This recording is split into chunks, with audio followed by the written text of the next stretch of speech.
Real estate की तेजी का असर होम लोन सेक्टर में बढ़ोतरी के तौर पर देखने को मिल रहा है। दरअसल जिस हिसाब से बीते 2 सालों में घरों की बिक्री बढ़ी है, उसी रफ्तार से होम लोन की डिमांड में भी इजाफा हुआ है। आंकड़ों के मुताबिक बीते 2 साल में होम लोन का बकाया करीब 10 लाख करोड़ रुपए बढ़ गया है। इस बढ़ोतरी के बाद इस साल मार्च तक होम लोन का कुल बकाया 27.23 लाख करोड़ रुपए पहुंच गया। इससे पहले मार्च 2023 में 19.8 लाख करोड़ रुपए और मार्च 2022 में 17.26 लाख करोड़ रुपए बकाया था। एक्सपर्ट्स के मुताबिक बैंकिंग और रियल एस्टेट सेक्टर को कोविड महामारी के बाद सबसे ज्यादा फायदा मिला है, क्योंकि बाजार में दबी मांग सामने आने से घरों और होम लोन की डिमांड में जबरदस्त इजाफा हुआ। जानकारों के मुताबिक होम लोन सेगमेंट में आगे भी तेजी बनी रहेगी, लेकिन बीते 2 साल में जिस तरह से इसकी ग्रोथ हुई है, उसे देखते हुए इस साल 15 से 20% की दर से इसके बढ़ने का अनुमान है। पिछले 2 साल में होम लोन आउटस्टैंडिंग करीब 10 लाख करोड़ से बढ़ गया है। इसका मेन रीज़न ये है कि कोविड के बाद सब लोग खुद का घर लेने में काफ़ी आकर्षित हुए हैं और स्पेशली टियर 1 सिटीज़ में होम्स के प्राइसेस बहुत बढ़ गए हैं और इसके कारण होम लोन के एवरेज टिकट साइज़ भी बढ़ गए हैं।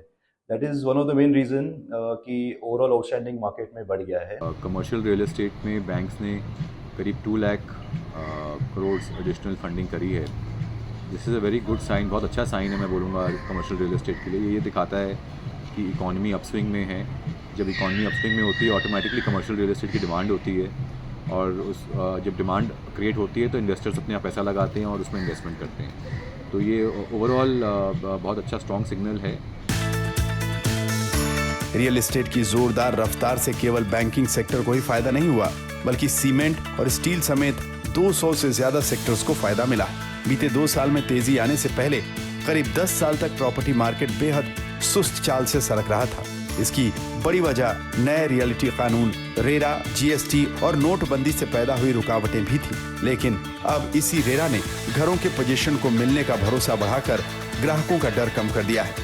डिमांड हर वक्त था रियल एस्टेट में, पर एक कॉन्फिडेंस जो है वो मिसिंग था और कुछ समय से खास करके जब से रेरा आया है और एक स्ट्रक्चरल चेंजेस की तरह जीएसटी इंट्रोड्यूस हुआ है, इन सब का एक कॉन्फिडेंस वापस रियल एस्टेट में आने का इन रिफॉर्म्स ने काम किया है।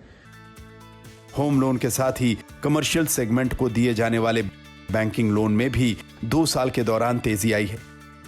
आंकड़ों के मुताबिक मार्च 2022 में कमर्शियल रियल एस्टेट सेगमेंट को दिए जाने वाला बैंकिंग लोन का बकाया 2.97 लाख करोड़ रुपए था, जो मार्च 2024 में बढ़कर 4.48 लाख करोड़ रुपए हो गया है। जिस तरह से घरों के दाम बीते 3 साल में 50% से लेकर 100% तक बढ़े हैं, उसे देखते हुए भी होम लोन का आकार बढ़ गया है। ऐसे में अगर आगे चलकर घरों के दाम और तेजी से बढ़ते हैं, तो फिर होम लोन का हिस्सा अनुमान से ज्यादा तेजी से बढ़ सकता है।